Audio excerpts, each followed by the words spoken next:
great show, and the fans, fantastic. From all over the world, traveling to Sweden Rock, and the Swedish fans, magnificent. We're very pleased. It went well. It was quite intense before, wasn't it? It was like, oh, this is a big one. You feel it, you know, you're going to record a DVD, you're going to play 28 songs for 2.5 hours, you're going to have guest appearances. It is a bit intense just before. Our workplace is quite strange. So you walk towards this stage that's 30 meters wide, 1,000 lights, and you walk up there and you see 30,000 people out there, and you're going to play 28 songs. Imagine that. Anyway, we're lucky. It went well. Song choices, 9 albums. No fist fights. I think we agreed in the end. It was good. I was getting kind of tired, you know. This was at the end of the final countdown, which is the last song in the set. It's been like 2.5 hours. Been running around like crazy up there, and I was sweating so much. It was all soaking wet on the floor, and I was trying to do, you know, like an aggressive guitar move, you know, a pose or whatever. And I just slipped like this, and I just fell right on my back.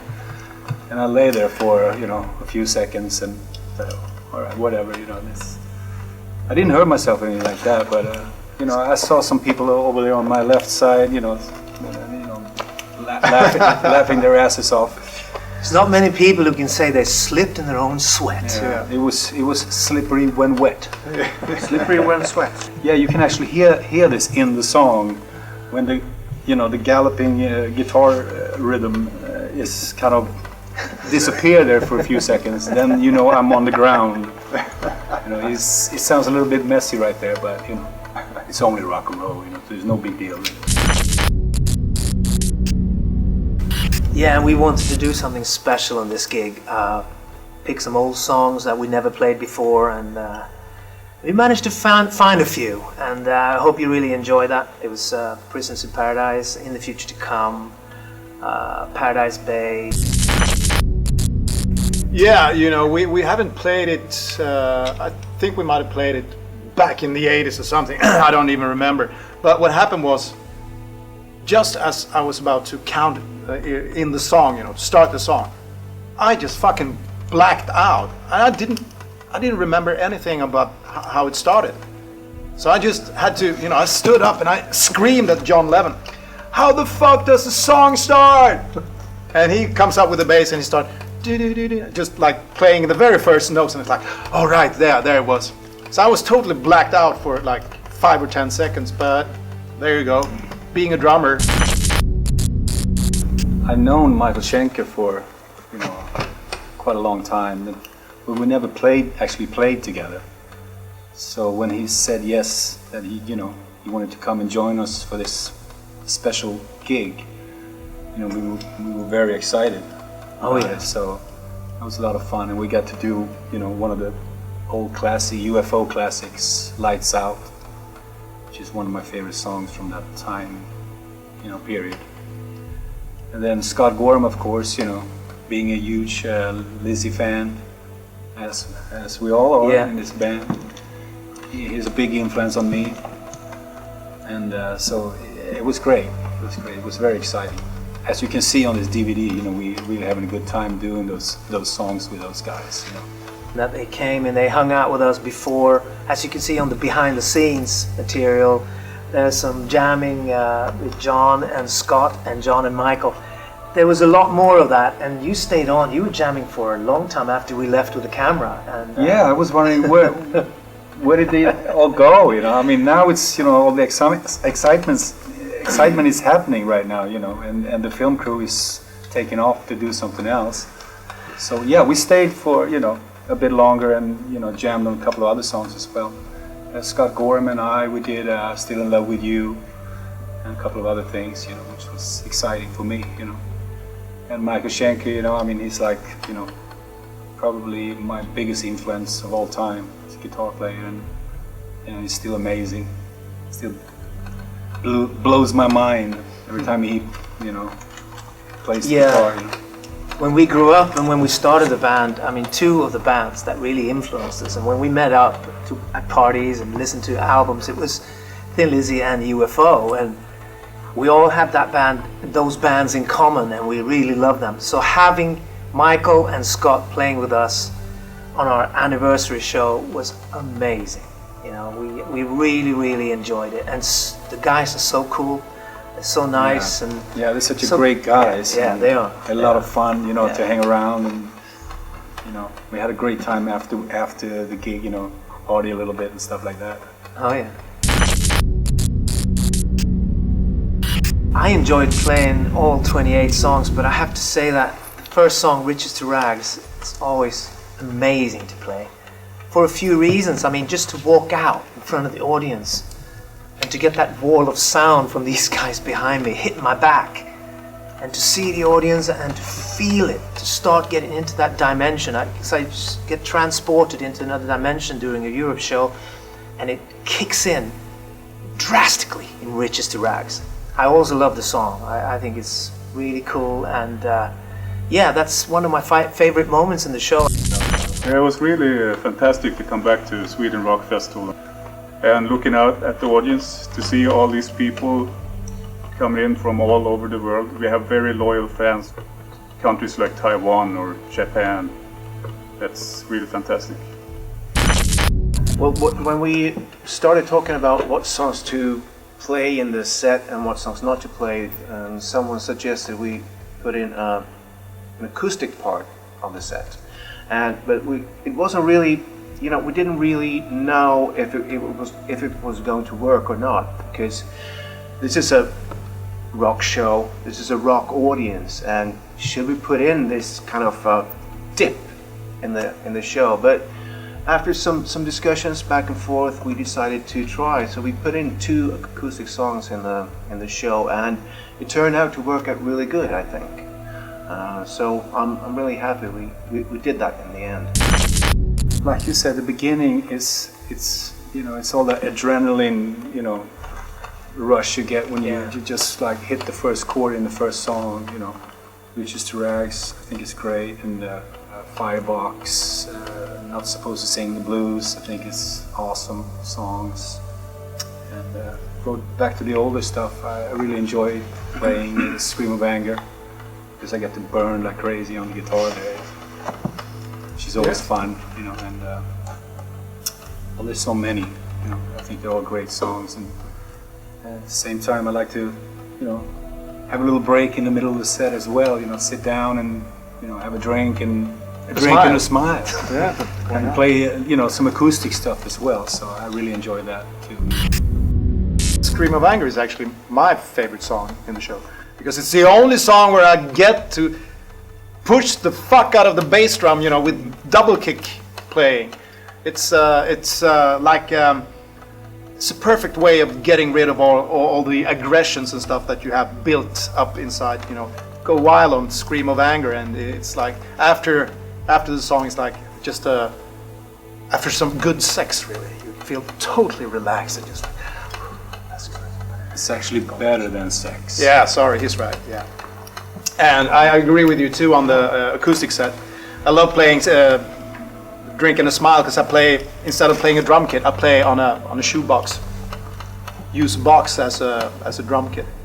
So it's a little odd, and I get to sit a little closer to the audience so they can see my magnificently hairless legs and stuff like that. I got many qualities. Personally, I enjoy playing Firebox a lot. I don't know, it's such a great mixture of energy, and you know, it's got its energy boosts and its more calmer parts, but it's still I just enjoy playing it. Unfortunately, on this very show, I fucked up in the first chorus, but hey, it's rock and roll. I got some favorites too. I love all the songs, but it's really good coming back on stage to do Last Look at Eden, because it's such a majestic, powerful song, and you have a short break before you come back on, and then that kicks in. It's such massive power going out. And also I like drinking a smile because I get to play some acoustic guitar. It's different. And I always really enjoy to play the Beast, of course, because it's such a powerful song, and the audience go really nuts when we play it. And I have to mention Final Countdown as well. People always ask if that, aren't you really bored playing that song for so many years? But when we play it in front of an audience, it's fantastic every time. Amen. Yeah. The drum solo, it came about, you know, I always try to do, I hate drum solos because I think it's just fucking boring to see drummers bashing away, playing as fast as they can or whatever. So when I do a drum solo, I try to do something more, you know, like a show thing. So I found this piece of music from the, actually I saw a movie, what's the name? Clockwork Orange, you know, that old violent movie from the 70s. It's a Stanley Kubrick movie, and in one scene of the movie, the guy that the movie is about, he picks up two chicks, and he brings them to his room, and he fixes them there. And when he starts doing that, this piece of music starts playing at a very high speed, and they're like running around in the room, and I thought that was kind of amusing and arousing. So I thought maybe I can use this music and play my drum solo to that. So well, that's how it came about, and I think it works out pretty okay. In the beginning, I'm borrowing some stuff from Monty Python as well, because Monty Python are my sort of guiding stars in life, I guess. Yeah, we updated it a little bit. We changed the key, so it sounds a little bit more, you know, up to date, and it's a bit more heavier now than, you know, the original version. And I was actually, you know, I really enjoyed playing that song. It was a lot of fun. I'd never done it before, so this was the first gig for me to play that song, Prisoners. It's great. Also played some old songs.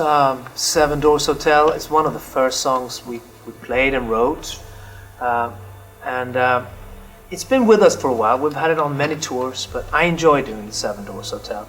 It was also became almost a sort of a national anthem in Japan amongst rock fans, and it's got a great vibe, some great melodies, and it is a dear song.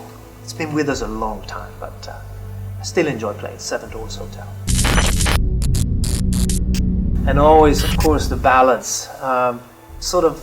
Always felt that the most important thing with the ballad is the song after the ballad, because you can bring the show up again and sort of bring the energy back. So the ballads are very important to a show. And I remember when we were younger, we used to go and see bands.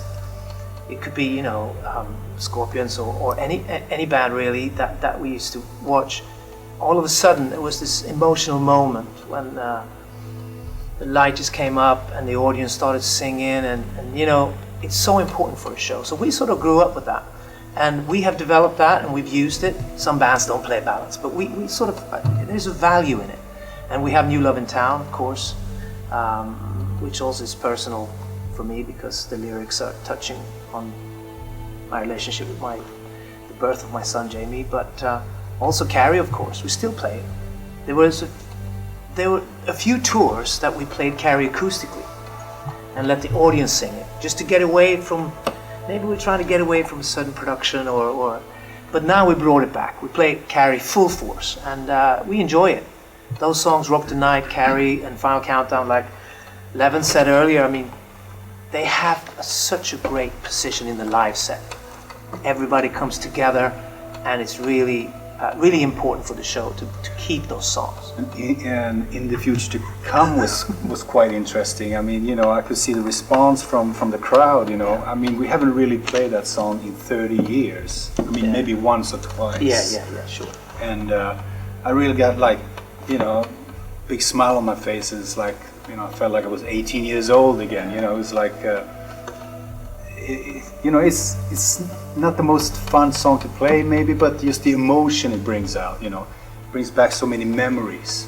Yeah. One of the first songs, you were talking about maybe the first song we've ever played and written, In the Future to Come, The King Will Return. That's right. And those are the two songs that started our career really, and to play in the future, like John says, just brings everything back. But I think it's kind of a fun track. There's a lot of things happening. We were almost a progressive sort of rock band with all those tempo changes and galloping. These guys are so funny, John and John, because they always, Joey, don't write any more songs with that galloping thing. It's such hard work, you know. Okay. Yeah. So now we just groove and stuff. You know, they don't want to play that fast stuff. They would bring Michael Schenker on and do a gallop song. Actually, Final Countdown, I told Michael at the show, I said, you know, Final Countdown is partly inspired by British music. I mean, the tempo is very much like Lights Out. It's very much like Run to the Hills with Iron Maiden, stuff that we heard from Britain. And a few of our songs, like Final Countdown, In the Future, and some other songs, have that galloping thing. And it's kind of cool. It makes it dramatic, you know.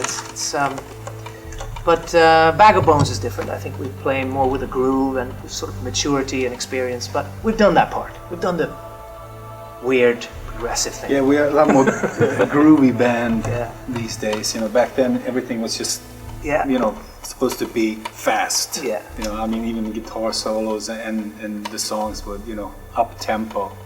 You know, pretty Yeah. much all of them, except, you know, the ballads, of course, that you talked about. They were earlier. fast too. They were also fast. We played all the songs way too fast. All right. I hope you enjoy this DVD as much as we did making it. And thanks again. You keep us in the best job in the world. We're going to keep going and hope you stay with us in the future. Bye from us. Take care.